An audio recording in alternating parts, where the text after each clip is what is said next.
Hi, I'm Stu Kagan, and welcome to Born Scrappy, the podcast for scrap metal exporters and traders. Join me in conversation with some of the most experienced traders and operators that have helped shape this incredible industry. In today's episode, I'm joined by Rick Dobkin. Rick is the Chief Commercial Officer at Shapiro Metals and has been in the metal recycling industry for about 35 years now. In this episode, we discuss getting through tough COVID times, why listening is important when trading, and how he got out of a really sticky bind when they couldn't sell any of their stock, and so much more. Let's hear directly from Rick. But first, intro.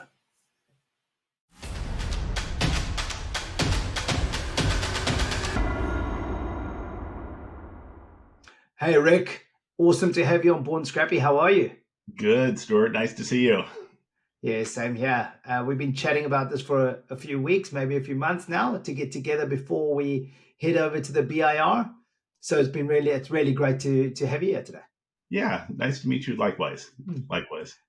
Rick, we've chatted quite a bit and got to know each other, I guess, through social media and different avenues, whether it's email or in-mails or whatever it might be. Mm-hmm. Tell us a little bit about yourself and about Shapiro. And I guess your journey in recycling, you've been doing it for a long time. I think it's almost 30 years now. Yeah, they say 35 years. Oh, wow, 35. Okay, so tell us a little bit about that, Rick. Well, I actually, when I was thinking about the podcast and the name of the podcast, it suits me really well. So, Born Scrappy. My dad was actually in the business for 42 years before me. So I've known the scrap industry my entire life. So as a little kid, I'd go to the scrap yard and do things that were really dangerous and probably not great for my health as a child, but were fun. So again, I followed my father's footsteps. He worked for the company for 42 years. He was a minority owner with Bruce Shapiro, who owns the company now. So I was running around the scrap yard when I was probably, way too young to be there. So doing things like briquetting copper, baling aluminum, going up and down a really scary, dangerous elevator, all kinds of stuff you would never want your child to do nowadays. And then I went to graduate school, piddled around there for too long. And then at some point realized that I needed to settle down, get a job. My wife had gotten a job here in St. Louis. And so my father said, why don't you come into the business? I'd started part-time. So I was doing graduate school part-time, working at the company in the plant for 2 days a week, probably. And then eventually realized graduate school is probably not for me. Came into the business full-time. And they say it's 35 years. Worked 2 or 3 years out in the plant, then slowly transitioned my way into sales in the office. Then got more and more involved with commercial things. And now I lead our commercial department of about, there's 5 or 6 of us in that department now. And that's kind of where I am. That was my journey. Again, it's been a part of my life for as long as I can remember. I'll get you a Born Scrappy cap. So yeah, please do. In the yard. Absolutely. Yeah. And what does Shapiro do exactly? So we are based in the United States. We've got 10 locations here. We're mostly Midwest, Southeast, and Southwest. So if you look at the map of the U.S., and St. Louis is our northernmost plant, we then go down into the Southeast, like Georgia, Alabama, Tennessee, and then over into the West, into Texas, mostly in Texas, Southwest Missouri. And really, we put our plants near industrial, where there's a lot of industry. And so there's a lot of industry in Texas. There's a lot of industry moving into the southeast part of the country. And we've got 2 plants on the border with Mexico. So we were able to pull scrap out of Mexico. And we really focus on non-ferrous. So we're big in aluminum, and we really focus on industrial scrap. So post-industrial scrap, we really don't do a whole lot with dealers. We don't buy across the scale, mostly industrial, mostly aluminum. And then we've branched off and opened up a couple new divisions the last 3 or 4 years to grow the business and kind of expand our offerings out to the marketplace. And do you sell majority locally or on export?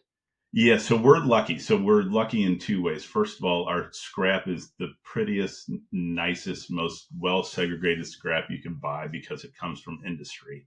And so we know exactly what they're making. We know what they're making it out of. It's clean. It's perfect stuff. So we're fortunate in that we've got really good supply. And then if you look at where we're located in the country, we've got aluminum mills all over the place near us. We've got secondary smelters, we've got rolling mills, we've got billet cast houses, we have everything we need.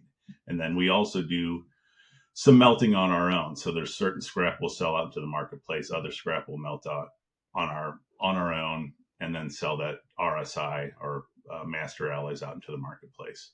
Okay, that's interesting. I didn't know you Yeah, did some melting, so that'll give us a nice perspective in this conversation as well, sure, because you do sure. both sides. Rick, you've been doing it for, they say, 35 years. Uh huh. Tell us about some tough trades, or one that might stick out to you, a tough trade that you've had to deal with, and what you've learned and what we could all learn from something like that. Sure, sure. So I can tell you, we had some interesting trades in the middle 2010s. So Bruce Shapiro and myself started going to the BIRs. It's probably been about 15 years or so. And before or after the BIRs, we'd always travel for a week, either for pleasure or for business, mostly usually for business. And so we had made a trip to go. We wanted to start doing some business in Europe with the aluminum mills in Europe. So we went to Austria and Germany and visited some of the mills there. Came back, didn't really find a whole lot to do. There were little bits and pieces here and there. And then 2015 came around, and we have a big industrial account that supplies us with a high magnesium aluminum that sometimes is interesting to the marketplace, but a lot of times it's not interesting to the marketplace. So we had accumulated probably 3 or 4 months worth of this scrap, and it just kept building and building and building, and we couldn't get it to any of the mills domestically. We tried to sell it to the mills in Europe and couldn't get anywhere. And at the time also the dollar was really strong, so exporting was difficult. And I went to Bruce's office. Is like, Bruce, we're getting killed here. We got all this metal. I have nowhere to go with it. I can't sell it domestically. I can't sell it export to the export markets we found. I got a couple ideas, and one of the ideas was to sell it to a scrapyard that we had met in Germany, who, when we met him, was horribly uninterested in talking to us, didn't know why we were there, didn't really want to spend any time with us. And Bruce is like, it's not going to work. The exchange rate's horrible. That guy did not even want to see us when we went and saw him. I was like, okay, let me give it a shot. So I picked up the phone, called him, said, kind of revisited, talked about our visit. And I was like, we've got this material. Is it anything you're interested in? He's like, yeah, I'll buy a couple loads. And he bought a couple loads, brought them over there. It went fine. And said, okay, how about, are you interested in having a little bit more? And he's like, sure, I'll buy more. We ended up selling him probably in a 4-month period, 3 million pounds of this material that we could not sell anywhere else. And so, it's one of those situations where he had taken a position that allowed him as much volume as he wanted. We had nowhere to go with it. It was a relationship that honestly had kind of died off because there wasn't any business there and we didn't have a personal relationship with him. But it ended up working out well, and it worked for him. It worked for us. We still talk to him all the time. We still sell him metal. Anytime I go to Germany, I spend some time with him. So it's one of those things where, you think it, not a chance in hell it should work, and it worked well. And it's turned into a really nice business relationship and a really nice personal relationship. So kind of one of those things of, being persistent, having an open mind, trying things that maybe shouldn't work, but they do on occasion. So, Rick, I tell you that whole story, I thought there was going to be a bad ending. I thought you were no, going to it's a great say you ending. didn't get paid and No, how no. you flew to Germany to try and fight the claim or whatever it might be. So I'm so happy to hear that it ended really well. And the ongoing business that you've done, since then, the relationship that you've now got. That's amazing. And I guess the tough time was, what do you do with all the stock? It's growing and growing. And a lot of people forget you've got to continually service your industry account because they can't stockpile. Yeah, you can't turn off an industrial account. We've actually Exactly. had a few CFOs in my time at Shapiro, being there for Uh, 35 years, and I remember one of them coming to me when our inventory was building. And he said, "Why can't you just go to your suppliers and tell them they can't ship it to you anymore?" It's like, because then you'll never get Never. that scrap ever again. So you gotta, Absolutely. good or bad, you've got to keep taking it. And you find, and again, I tend to find really good opportunities when I'm shoving in a corner, when I'm shoved into a corner and don't have anywhere to go. You end up Yeah. finding a much better outlet, a much better opportunity than when it's kind of steady Eddie, easy stuff. When you're forced into situations, you have to think out the box, right? We were in a position. Oh, it must be 3 years ago now when the COVID supply chain issues were really at a peak, and we couldn't get containers out of New Zealand. Mm-hmm. And it became a really big problem. It became a health and safety risk because we luckily were still getting incredible supply from our customers, but we were Mm-hmm. running out of space very quickly. And we hadn't done bulk. Our company, I had done bulk previously, 3 bulk vessels a month. In South Africa, we used to sell. But then when I moved to New Zealand and started a new company, we were substantially smaller and we hadn't gone bulk before. So we were just doing containers. And all of a sudden, we were in this corner. We had to come up with something. And it took us about 4 or 5 weeks to pull Mm-hmm. off a bulk vessel with just over 10,000 tons, which we ended up moving to South Korea, which I would never have done before that. And all of a Sure. sudden, we had opened up the relationship with the stevedores, with the port, with the shipping lines. So then it was something we could do again in the future. But up until being forced into that corner, it wasn't even on my map. Oh yeah, I mean it's painful to go through, but it's a really good exercise, and it makes you Yeah. again think of different alternatives, different options. It's yeah, it's excruciating to Mm. go through, but it's really a good exercise. And I wish, I know I've talked to a couple of my colleagues about these types of things. I was like, I wish there was a way to be more proactive about that, right? Mm. So instead of letting yourself get pushed into a corner, how do you always operate like that? Mm. My wife always says, "Don't let a good crisis go to waste." Yes, that is And I think critical. that sums that up, the situation we both were in at that time. Yeah, Yeah, definitely. absolutely. So, Rick, tell me about some other decisions that you've had to make which were difficult. Those were trades. Are there any Mhm. tough decisions you've had to make and lessons that you've learned during this period that you've been in the industry? Sure. Yeah. So, there was the economic downturns are always difficult. And we've learned, probably some of my best business lessons have been through those downturns. And one in particular that was really painful was 2008 and 2009. And I think I remember I 2008 commodity prices skyrocketed. They're never going to go down. This is a super cycle, blah, blah, blah. And I think I was in India towards the end of the year when things just collapsed and stopped. There was no trading. Yeah. There was nobody you could sell to. And we had a really tough year. And then early the next year, we really had to make some hard choices around personnel, what the business was going to look like. And it was really tough. And how do we keep the business afloat basically in a really really tough time? So we made some really hard choices. Made some really difficult personnel decisions, which still to this day I remember. And so you fast forward to 2020 and COVID, and we have a new president on board. Bob Alvarez is our president at Shapiro Metals now, and we saw COVID. We weren't sure what it was going to be, but we saw our volume slow down again. Second quarter 2020, our volumes probably dropped 40%. So we kind of stand in just a lot of uncertainty, like how long is this going to last? What's it going to be like? Are people still going to can you go to work? Can you manufacture widgets? Any of that stuff. And so as a company, we stepped back and we had spent a lot of time since Bob's been the president, really building a good team at Shapiro, a team that could take us kind of to the next level when people like myself and Bruce and Bob retire at some point down the road. We really wanted to make sure the company continues on with a really talented team. So we decided that we were going to keep the team intact. We were going to do some cost cutting where you could, but we were going to take that time where business was slow and we're going to work on the business. So with the intention of keeping the team intact. And so we worked on planning. We worked really hard on our culture. We talked about developing a purpose, all of that, so that when we did get out of the pandemic, we were going to come out like a rocket, right? Mm-hmm. And so it's just two different ways of kind of looking at a severe economic downturn and how you react to it. And I will tell you, keeping the team intact and working on the business rather than cutting to the bone is a much, much better way to do it.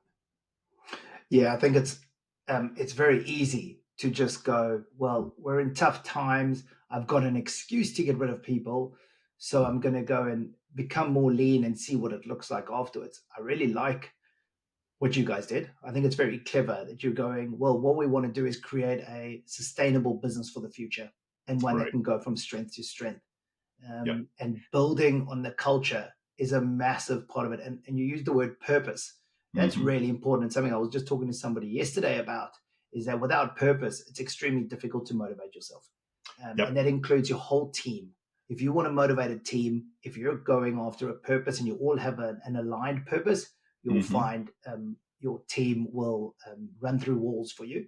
Sure. And I always relate it to sports, right? So I'm sports mad. And sports, it's the exact same thing. If you want a team that is going to beat anybody else in front of them, give them a purpose, give them all fighting for the same thing, and something they're willing to die for. And you'll achieve great things with them. Yeah. And honestly, when I started out in the business and really up until probably 5 or 6 years ago, we weren't operating with a purpose. We were running a business, right? But I see how that being purpose driven resonates so well with the new people that come on board. And if you communicate that early, it's just a much better place to be. It gives people a sense of where they're going, why they're doing what they're doing. They're not just coming in to make a buck. They're coming in to do something good for the universe. So it's a much better way to operate. When you spoke about, the initial parts of COVID and it all being unknown, it reminded me of what we went through. New Zealand was pretty bad. We went into some serious lockdowns where we were stuck in our houses. You couldn't even go out and exercise for a few weeks. So it got pretty tough, but we rallied our senior leadership team together and we came up with a strategy of, how we come out of it stronger. And it wasn't just about culture. That was something we did separately. We did some crazy things like TikTok videos as a team, and we made these montages, and that was more about culture, putting yourself out there together as a team. But what we did was we came up with a waste business because we weren't sure what it was going to look like after COVID or how long this would last. And we realized we had the same assets needed to service clients, right? So we had the bins and the trucks to service clients with waste. So we were able to work on our digital presence. So we set up a website, or we changed our website, and we created over 2 weeks a waste business for residential collections. And we thought, well, that'll still be going. It's also an essential service, so that's going to be helpful as well. So we'll be able to carry on running our trucks. And we set that up overnight. So we pivoted very, very quickly into waste removals. And it was something that was a great success for the company in the future. But quite interesting once again, I guess, when you have these tough situations. We were planning to one day go into waste in 10 years' time. But to do it within the first few years of launching our business was a bit of a surprise, but it was very successful. Yeah, we had, it reminds me a little bit, we had these aspirations to go paperless. And I think we had the same thing. Well, it's going to take us 2 years to go paperless. Well, we went paperless in 2 weeks, right? When we didn't have a choice, we went paperless really quickly and are still paperless. And so forces you into doing choice. Yeah, definitely. Exactly. You spoke about your relationship that you built over time with a German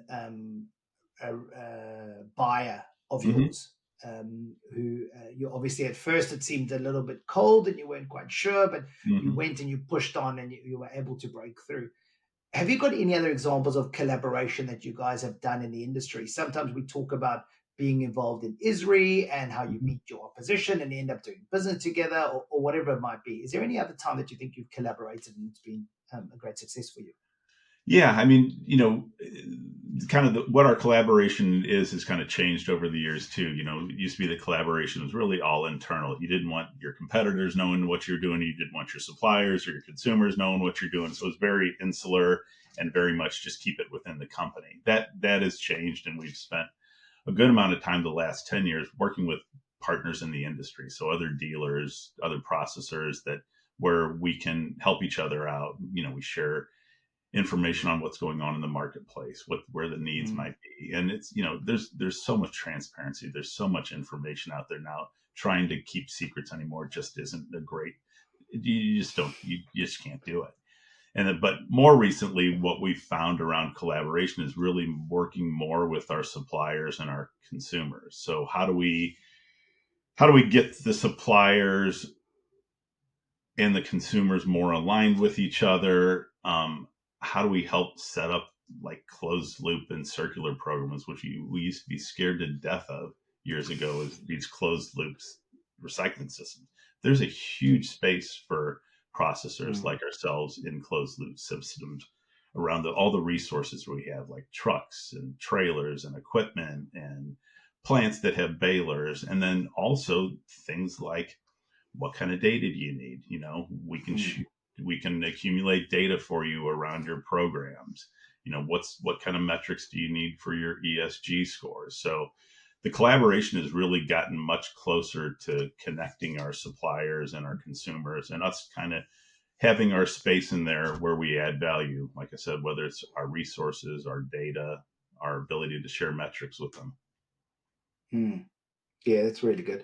That's useful as well. I hadn't thought about it on the customer side, Mm-hmm. on the supply side, but it's so important. I mean, you have to collaborate on a daily basis with them, and if you keep them happy and you give them everything they need and more, they'll be your customer for life, right? Yeah, and at the end of the day, one of the things that COVID has also showed us is people don't have enough resources out there, right? Whether it's a mill or a manufacturer that's making trucks or trailers or what have you, they don't have enough people to do what they're there to do.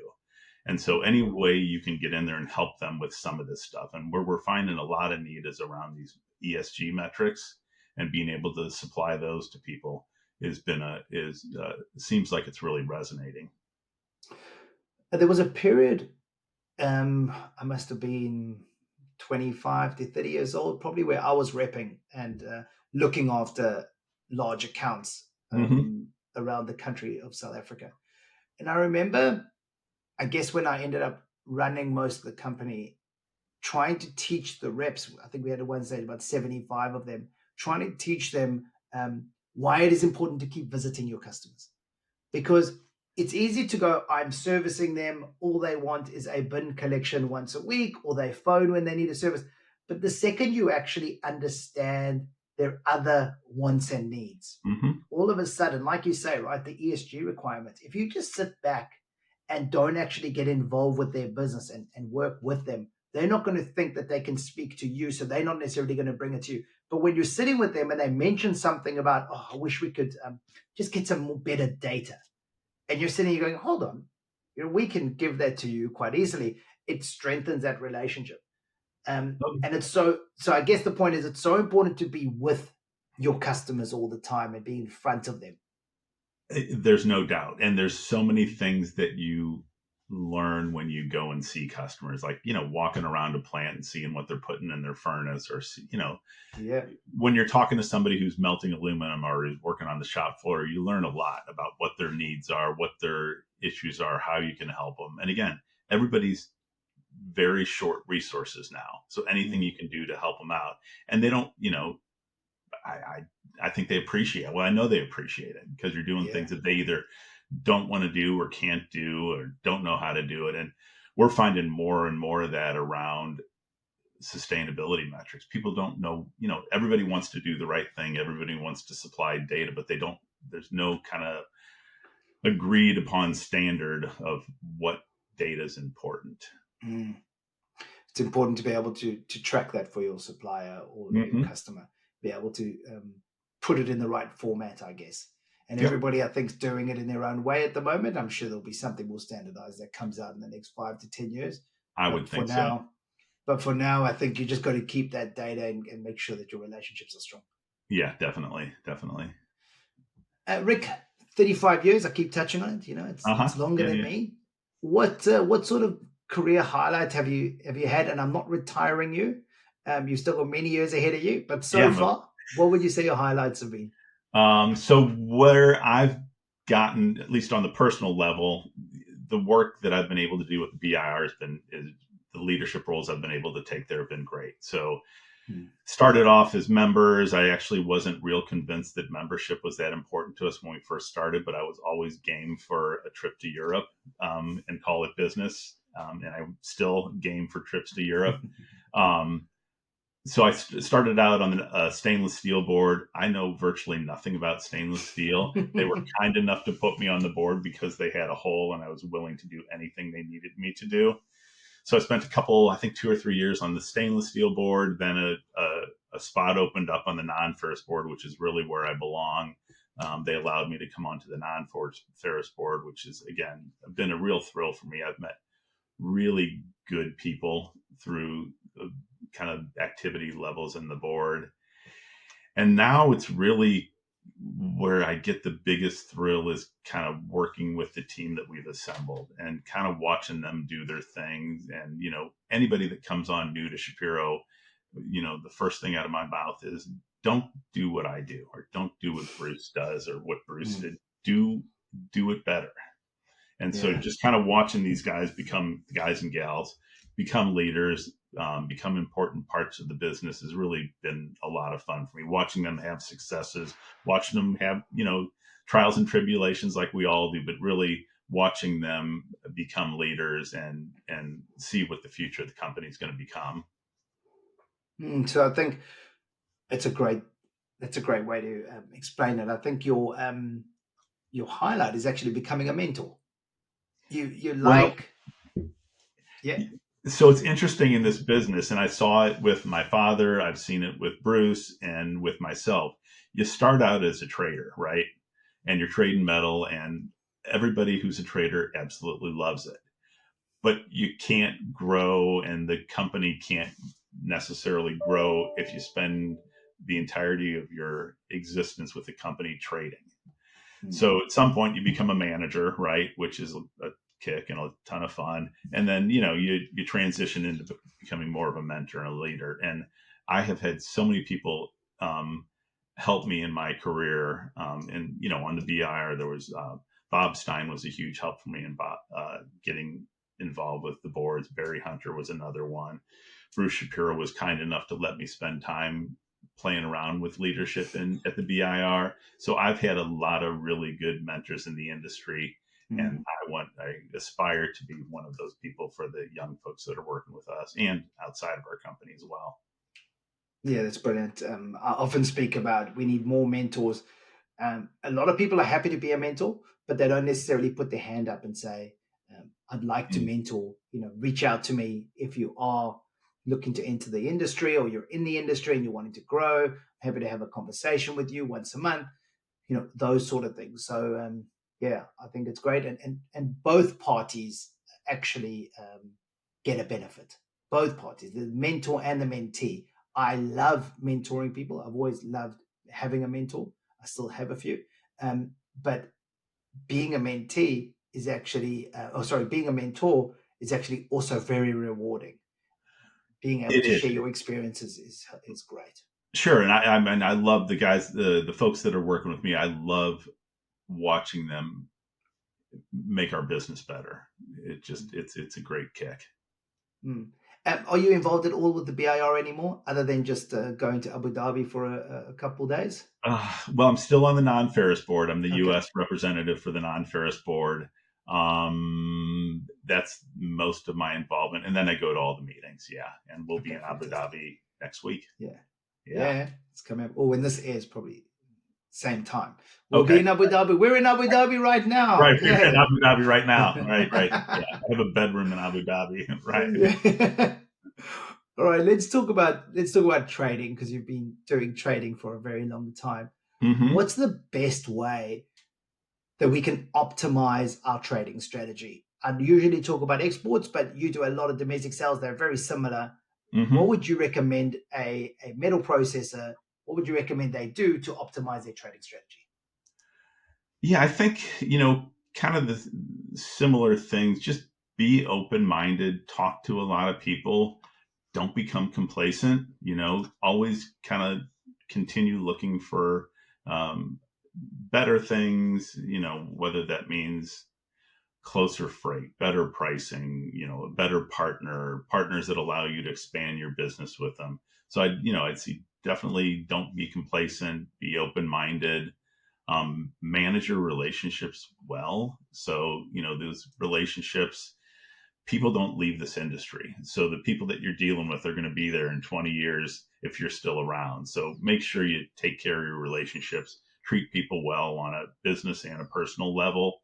And again, just kind of be open minded. Don't, I think one of the other things I've learned probably too late in my career is to shut your mouth and listen. Let people talk, let them tell you what they want, what they need, and let them speak a little bit. You learn a lot Mm-hmm. by being quiet. Yeah, I had a long chat, I think in one of the first few episodes with Michael Lyon about that. Mm-hmm. And the problem with being a trader is that you actually like to talk and you're sometimes quite good at it. And you go to a dinner party and you're often telling stories and people are listening to your stories and you have everybody captivated. But your the trick is to listen, not speak. Yes. So speak when it's great and it's entertaining and it can get you through the door. But once you're through that door, two ears, one mouth. Right? I always tell my child, you've got two ears for a reason, only one mouth. So use your ears more than you use your mouth. Oh, definitely. And it's one of the greatest, if I look at the negotiations I've done over the years, one of the greatest things you can do is just shut your mouth and be quiet and let the other person talk. They'll tell you what they want. Yeah, exactly. Yeah. Especially when there's that awkward silence, when you Hmm. find that they feel a need, they have to talk. And sometimes you find them negotiating against themselves and you just sit there quietly and they're talking their price down or up, whichever way you're hoping it goes. And it can Yeah. work in your favor. Can't Yes. lie, I'm not necessarily the best at that, but I've seen it be I've seen it being done. And you said about getting new partnerships. What about when you get a new partnership and you're looking for a new partnership? What should you be looking out for? You sell a lot of aluminium into the domestic mills Right. and you do some export as well. You sit in the BAR. Everybody in our industry is constantly looking for a better price. They're willing to engage with a new partner. There's obviously trust risks. What would you say they need to do when looking for a new partner? Well, export in particular, do your due diligence. Make sure you've got good, reliable partners and make sure they're, how they operate aligns with how you want to be operating. Export markets are finicky. Things change rapidly in export markets. So always make sure you're working on developing new partners. I don't know. One of the other, as I speak about the export markets, the other thing that I've um, found is, you develop these personal relationships as you have these export relationships also. And kind of, what I loved is immersing myself kind of in the culture. So going to China and kind of watching my way through China, going to Korea and Vietnam and kind of immersing myself in the culture and being sensitive to culture, I think is really important. But really just making sure you're dealing with the right people, and you could do that by talking to people that you're comfortable talking with here, that you're used to doing business with.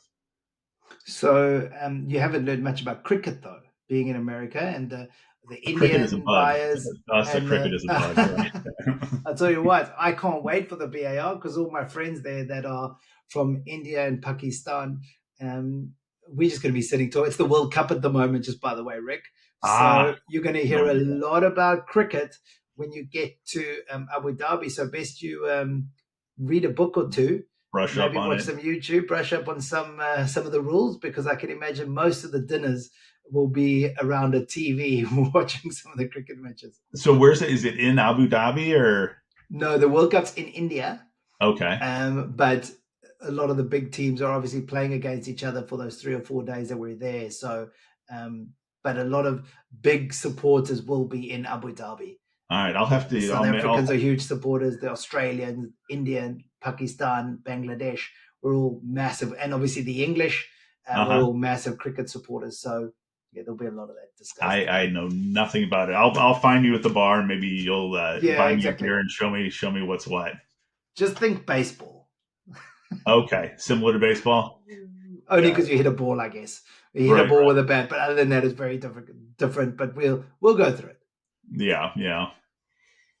Rick, what about um, when exporters are wanting to become a preferred supplier? Or let me take that back. Let's not say exporters. When you want to become a preferred supplier of somebody you're selling to the aluminium mills, what are the tips that you've learned over time that have those mills wanting to buy from you, even when they're not necessarily buying, or wanting to give you a preferential price when the markets are down? How do you become that preferred supplier? Yeah, I think you really need to work hard to understand their business and their needs. And I think you alluded to it, going to see them, having site visits, asking the people that are running the plant, what do they need? Um, for us, preferred suppliers, it's really, you know, how much volume do you have? What's the quality of what you have? What do like, I know quality systems are really important for a lot of our consumers. We are ISO certified. So it really depends on what their needs are, I think, Mm. as far as becoming preferred to them. And again, understanding, trying to help them out. We had a mill come to us about 3 months ago, and they were doing a new alloy.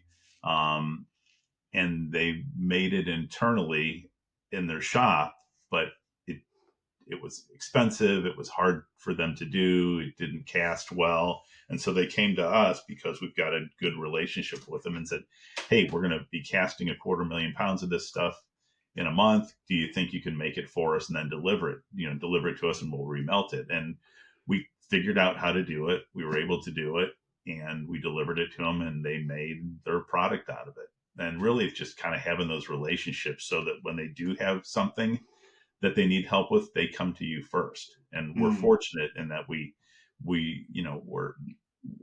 good people. We try really hard. We really appreciate the work that our consumers are doing. We understand the importance of what we're doing, and so we do everything we can to make their jobs a little bit easier. And again, in this real resource tight marketplace, anything you can do to help them, and they'll tell you too what they need in general if you've got Mm. a good relationship with them. I think it takes us back to what we were discussing earlier, and build that relationship, go visit often, see what they need, see how you can help. By doing those things, you will become a preferred supplier over Mm-hmm. time. A lot of people just immediately think volume and quality, but there's other people also offering volume and quality. If you have the stronger relationship and you've shown that you're willing to help when they're stuck in a bit of a bind, Mm-hmm. immediately you become that preferred supplier or preferred relationship. Yep, definitely. Mm. And how have you seen the industry change in your last 35 years? Oh, again, things are just so much more transparent now. Pricing, where the metal goes, how it gets recycled. It's just a huge amount more transparency. There's really not a lot of secrets out there anymore. It used to be you can develop a little niche marketplace and it would last for 2 or 3 years. You develop a niche now, and it's, if you can get 6 months out of it, you're lucky. Mm. So just the available, transparency is much different. The importance of kind of the environmental impact that our industry has become much more important, and that's a fantastic story that we need to do a better job of communicating out. The raw material that we supply to these industries are displacing material that's getting mined and refined and causing a lot of carbon, a lot of just environmental damage. And so what we're doing truly is the right thing. It's reducing environmental impacts of using metals. And so, again, transparency and kind of what's important, I think, are a few things that have changed. I think I think what you touched on there with the environment is probably the biggest change that I think about now over the last say 20 years. The fact that we've moved from being these low life scrap dealers, how we were seen by others, and slowly coming out to be seen more as environmentalists and the original recyclers. And Oh you yeah. talk about carbon emissions. I was reading a study the other day, and it's chalk and cheese compared with mined material versus recycled material. So um, I think that's a massive change, but I think we're not done. And obviously John Sacco's doing a wonderful job with Hmm. repurposed and everything else that he's doing. But I think the rest of us need to jump on the bandwagon, and keep promoting it as much as possible. Yeah, I absolutely agree. I think we do a better job as an industry to communicate out what it is we're doing because again, you mention scrapyard or junkyard or what have you to people, and they've got this, Fred Sanford or this dirty, filthy place, and really we're having a huge impact on the, on carbon emissions in the environment, and Mm. I know just with the story around aluminum, it's such an impact, it's crazy, it's just Yeah, really massive. yeah, agreed. And I guess, what do you see changing in the next 10 years? Well, I think, any business kind of has to continue to evolve. I mean, I'm looking at what we're doing as a company and we're expanding our business offerings, working with our clients around circularity, closed loop programs, data around sustainability and ESG. One of the interesting things that's going on domestically in the US is we've got a lot of greenfield aluminum mills coming on. What Aluminum Dynamics is doing is really interesting. They're a steel company, right? And they're opening up an Mm. aluminum mill. I just saw today Novelis has got a brand new plant they're putting down in Alabama. They're going to use solar power to for the energy for a significant part of that plant. And Wow. so those are the types of things, being able to do what we do and do it in a way that's much more environmentally friendly. And just, like I said, continue to evolve. You stand still and you're going to get left behind. You got to continue to evolve your business, whether you're a rolling mill or you're a scrap dealer or what have you. You got to keep moving. Yeah, I agree completely. I'm a big fan of tech and AI, and wherever else I can look to kind of move quickly, and what can make me Hmm. more efficient, and save me time. Because as a processor, a metal recycler, we don't have much time. Hmm. So any way that we can save time is just massive for me. So I try, and it's hard work. It's not doesn't come naturally to me. Uh huh. But I'm willing to do that work up front so that I know it's going to save me time in the long run. Sure. Sure. Yeah. Yeah, yeah, it's really important. So I think the next 10 years are going to be very interesting to see what comes out in that space, and how we can save ourselves more time as well. I think it's going to be very, very interesting. Yeah. Yeah. And Rick, who are people that you're watching in the industry at the moment doing some exciting things, or, somebody to watch out for, a couple people? Yeah. I mean, again, I think that Novellus, the partnership that they just developed with the energy company down in Alabama is really interesting. I think what's going on, there's a ton of onshoring going on in the United States now. A lot of the, I don't, there weren't really a lot of greenfield aluminum plants when I started in the business, and there may never be a greenfield primary aluminum plant in the United States ever again. But Mm. seeing the onshoring, what's going on with sortation technology, I think is really interesting. So how do we take the shredded aluminum that's coming out of the car shredders and sort it so that it gets recycled into the place where it should go, getting upcycled rather than being put into a kind of a lower level product. I think that's really interesting, and we're going to need that as these new mills come on. So Mm. we need to keep that metal here in the United States as best as we can, where there's a use for it. So those, I think the technology, the data, this kind of how we use energy in this industry is all interesting stuff. Yeah, it leads into, I guess, those last two questions combined, right? People to watch out for at the moment are the ones that are going to have the most impact over the next 10 years. I would So think those so. ones you mentioned are exactly that. The ones that are going to have an impact on environmental data or changes, or whether they're using power more efficiently, whatever it might be. Yeah, it's Hmm. definitely worth keeping an eye on them, and being able to change your own business at the same time. Right. Get some ideas, you've got these big movers and shakers. If you can just get a little bit from them and say, oh, that makes sense. I'm sure I can make some change on my side. That's very helpful. Yeah, definitely. Mm. Yep. So, Rick, before we finish off, we always Mhm. like to get to know you a little bit better. Okay. So when we run into you at the BIR, people can tell you they like the same movies or the same books or whatever it might be, and you can have a long chat to them. Okay. So what's your favorite TV series or movie? So movies, anything Coen Brothers, I'm in love with. So I'm not sure if you're familiar with them, but Oh Yeah, Brother, Where absolutely. Art Thou? And Yeah. The Big Lebowski, two of my absolute favorite movies. I torture my children every Christmas and make them watch The Big Lebowski with me. And That's then just the amazing. music behind Oh Brother, Where Art Thou? Just is wonderful. I haven't seen Oh Brother, Where Art Thou? Oh, Big you fan have of to Big watch. Lebowski, but I haven't seen that, so it might be on the weekend's watch. Yeah, do you like bluegrass music at all or folk music? No. Probably haven't heard it enough, Watch the but movie. It's excellent. It's yeah, I'll really, let you really good. know. Yeah. I'll let you know in Abu Dhabi. Maybe I'll watch it on the plane. There you go. Yeah, it is well worth watching. That's one of the movie that I can watch over and over and over. And Awesome. same with The Big Lebowski. Yeah. And what's your favorite place to visit? Oh, so I'm kind of I like we just got back from Chicago, my wife and I. I like a big bustling city like that. Like Rome is one of my very, very favorite cities, but I also love nature. So we were in Chicago this past weekend, and about 3 weeks ago, we were up in Banff in Canada. It's beautiful. It's beautiful. And so I like a little bit of nature, but I also like the hustle and bustle and the things that come along with a big city, like great food, like Rome, the history, the buildings you see in Rome. We don't have things like that in the United States.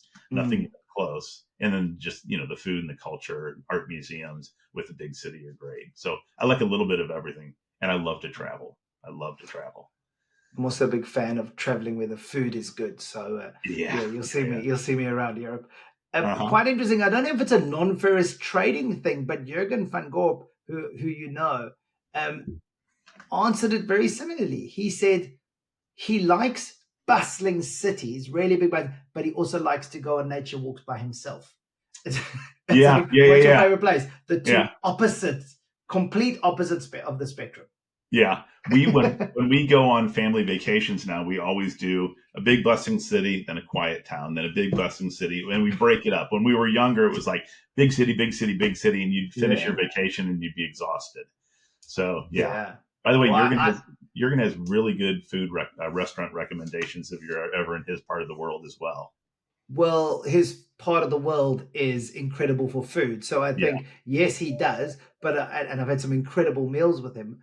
But I wonder if it isn't just all the food in Belgium is phenomenal, because I haven't had a bad meal there. I will tell you that my impression of Belgian food was not like that, but we took a trip there this year and had really good food the entire trip. Yeah. Oh no, I'm a big fan. Yeah, so hit up Jurgen if you go to Belgium and you want some good places to eat. Oh That's yeah. for sure. Yeah. And Rick, have you got a favorite book? So that is so I've got a list of regrets in my life. One of my regrets is that I'm not a big reader of like novels, nonfiction, fiction, but I do like reading like topical stuff, current events, politics, food, of course, music, things like that. We've been reading as in our teams at work. We are reading books about business, and honestly, a lot of it is around not team building, but cultural enhancement and kind of a healthy workplace and things like that. So more of my reading is around business books, which is really kind of more my speed because they're really pretty short, succinct, and you don't have to spend a lot of attention on them. So that's where most of my reading is. When you started off by saying I have a lifetime regret, and I'd asked you about reading, but I thought you were going to say I never learned to read. No, I know how to read. Because I've been emailing you, and I don't know if you're having somebody read it for you. No, I can read. Okay, I can't pay attention very well, like many people in our industry, right? Yeah, exactly right. So Yeah. a great business book that I can recommend for your team, if you haven't already read it, is Jim Collins' Good to Great. Okay. It's an incredible book for the whole team to read. There's many different sections in it which will relate to different people. Mm-hmm. And even if you do a section a week, and you kind of have a little discussion with your leadership team, wherever it might be, to come back and discuss certain things.